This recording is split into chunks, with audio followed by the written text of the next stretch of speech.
Hello again, everyone. I've got another Bible review for you guys. This is the King James Preaching Bible from Thomas Nelson in the black premium calfskin leather. It's in the new comfort print font for the King James created by 2K Denmark, and I'll show you all that. It has this nice clamshell box, and it has the gold accenting where, like the new King James Preaching Bible, has the red. This has the gold. It's really nice. On the back, you can see the 11.5 point font, verse by verse layout, and it is a 2-color typesetting, line matched for optimal readability. Obviously, I love all those things. It's on great Bible paper, and it's an edge line construction. That's huge right there. So it's built to last with the proper construction. It has great paper. This Bible's built to serve for years to come. Now, here's the ISBN. I will post a link in the description for you to find and purchase. But they retail for $140. On Christian Book, I think they're around $90 or $88, something like that. But I'll post a link. You also have the lifetime guarantee as well. It's just really great stuff. Now, let's look at this thing. It is in the black calfskin leather. It's not the worst calfskin, but it's not the best calfskin. It's a good calfskin. The spine is just printed. These need to be raised. Oh my goodness. The raised ribs to me help so much other than just the aesthetics. Raised ribs are really kind of a holding point for your hand while you're holding the Bible. Now, if you're preaching from a podium, then that won't matter. But even then, the raised ribs are going to still give some kind of something to hold to the table. But anyway, with it smooth, it's just that gold printing. It's just not going to last as long. It just doesn't give as much protection. It doesn't look as good as if there were raised ribs instead of these gold imprinted ribs. I don't know. I'm sure it costs more to do. I just wish they had done that, but whatever. The liner is not the best. I'm not sure whether it's leather or like a synthetic material. It feels synthetic. If it's leather, then it's really surprising to me. You do have the edge, the sewing around the perimeter, which is nice. The corner work is meh. It could be better, but again, it's you're paying $90 for really what you're paying for is the block. And so I'm giving some hits on the cover, but really we haven't gotten to the meat yet. It is edge lined onto the block here on the front and the back of the block, but now we're going to get into the meat. Okay, so you have your presentation page, first title page, second title page, and I love the color that they decide to use, like just using the blue on James or the blue on that little artsy thing. You can see here it's printed in 2018 in China, and they used the King James version typeface from 2K Denmark, the comfort print font, and it's just labeled the King James Version Preaching Bible, or KJV Preaching Bible. All right, so let's get into it. You have your letter to James, epistle dedicatory, and then you have contents and special abbreviations. Then you get to the Old Testament. You see how pretty that two-tone color is. And again, you have this really classy statement of the first book of Moses called Genesis. You have the different color choices for the book. And then you have the section heading and chapter, and all the verses are in blue. So you have a lot of great added features that help navigate the text. You know where the fourth day is, it stands out. You know where verse 15 is. You know where the reference for chapter 1, verse 17. I mean, they just stand out. The change in color as a contrast builder is so important. Like, people try to use emboldened. You try to bolden numbers. Yeah, they stand out. But there's something about using multicolor that really, really breaks that up in your mind and allows you to navigate it piece by piece. It helps. Something psychological that really it helps benefit more than just making the verse numbers bold or making them larger or whatnot. So you can also tell that from looking back here, you have just a lot of space around each number. You have a lot of open space intentionally so that numbers don't get blended together into the text. They just stand out. They're meant to stand out like this. Down at the reference sections at the bottom, they stand out really well. It's just really nice. This 11.5 point font is great. It's, like I said, it's line matched, so the readability is incredible.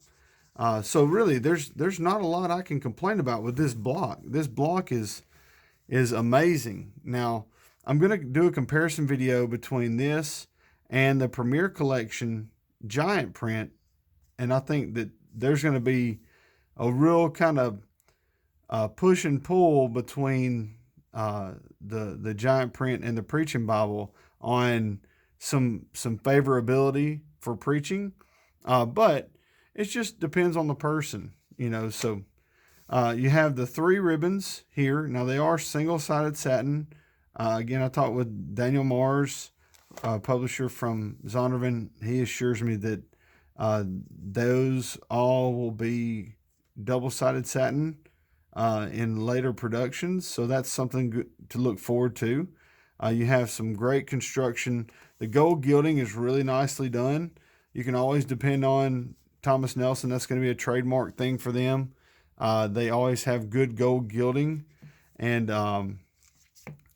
because some companies don't focus on that. They don't look at that, but Thomas Nelson always seems to produce great editions. Obviously, this is a sewn edition, built to last, and it's just great. You can also see in the Psalms where you usually have your chapter number and stuff in blue. Well, they use the Psalms are in like a really big, like almost like a 13 or 14 font in bold, and you have the title of the psalm in blue rather than the chapter number in blue and the section heading also in blue. So it gives a nice contrast as well. So instead of doing both of those blue like they would normally do, they break it up. So it's smart. I mean, it was a smart way to do that. I mean, it's just really well thought out. All right, so again, here are some great features. You can see how nice the text flows. The verse by verse is really nice. You don't have a lot of issues with crowding. Like, the text has a lot of space. It's just really an easy reader. I mean, I did a comparison between the New King James Preaching Bible and the Quintel, the New King James Quintel, and I can grab a Canterbury. Here is the, actually, this is probably more of a fair comparison, because this is a Calfskin Canterbury and a Calfskin Preaching Bible, but you can see that it really compares nicely. The Canterbury has a little darker, a little more off-white paper. The text seems to be taller but leaner. This is more of it seems to be more open. You do have the multicolor use. You have the Canterbury drop cap. That needs to happen on every Bible ever printed forever. This is the most beautiful thing. I love that. I think it's just so artful and beautiful. I don't know why people, I mean, it's something simple. I don't know why people don't just do that. It just seems like that would be something so cool that it's a shame that they moved away from that in publishing. Taking out that cool, artful touches. I wish that had not happened. But anyway, but you can see they compare really nicely. I mean, really, really nicely. And this is still going to be more expensive of a Bible. The Calfskin Canterbury's versus this edge-lined, and these are paste-down liners, this edge-lined Calfskin King James Preaching Bible. I mean, this is, that you can see they compare really nicely together. The Preaching Bible has a slightly larger text at 11.5. The Canterbury has an 11-point font. But they're both very, very nice on really nice paper. They both have 36 GSM paper. Now this one has some art gilding where this one doesn't have art gilding. This one's a paste down liner where this one is an edge lined. This one has smaller ribbons. This one has larger ribbons, but these ribbons are double-sided satin Beresford. These are single-sided satin. So, I mean, really, if you're in the market for a King James version and you've got about $100 to spend, these are both going to be in your wheelhouse. I mean, they're both going to be within your price range. The Schuyler Canterbury and Calfskin, or the Thomas Nelson Preaching Bible in Calfskin. And now this is going to be a much nicer Calfskin. Like this Calfskin's a much higher grade Calfskin, but you're going to have issues. Like already you can see where I've used this, and I'm going to have to replace this liner. So I'm going to, when you're pricing this as a preacher, and you're going to be using this all the time, this is going to have to get replaced. Like you're going to have to replace this liner because it's going to be destroyed. It's just how it is. That's just the nature of paper. When you use it, it's going to fatigue and it's going to tear, and that's just how it happens. So I'm going to have to replace this liner. Now, fortunately, I can do that myself at zero cost other than the cost of the leather. But if you don't know how to do that, you're going to have to send that off. That's another $80, $90 to have the liner changed out. And so you're really looking at more of a longer term investment if you're willing to go for a paste down liner. But as far as immediate, if you could deal with a little lower grade calfskin and a lack of art gilding and a little lower grade ribbons, you would have at least a better, more longer lasting binding with just, I mean, really, really good paper, a really great printing. So, I mean, there's really a lot to celebrate right now. There's a lot of great King James options out there. Anyway, enough with that comparison. I meant to do that as a separate video. I'm also going to, I got a few others I'm going to compare as well, but we'll continue with this. I just had it on my mind and I wanted to show you guys. So, all right. So as we move toward the back, it is a black letter text, which it's kind of a shame because Thomas Nelson's always been known for the best red letter. Like that's who creates the best red letter. And like you'd almost want everything they do to have a red letter, but I get that they want to kind of cater toward the wishes of the majority just for sales sake. I mean, it doesn't make sense from a sales perspective to keep doing something that's not popular. So I understand that too.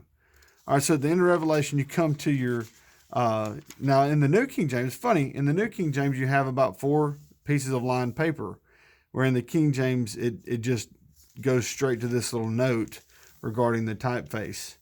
And again, I would love to see this paper in the front of the Bible, along with a note regarding the paper or a note regarding the printer. Kind of have this piece of paper tell all about the construction, all about the paper, all about the type, all about the materials. I would love to see that.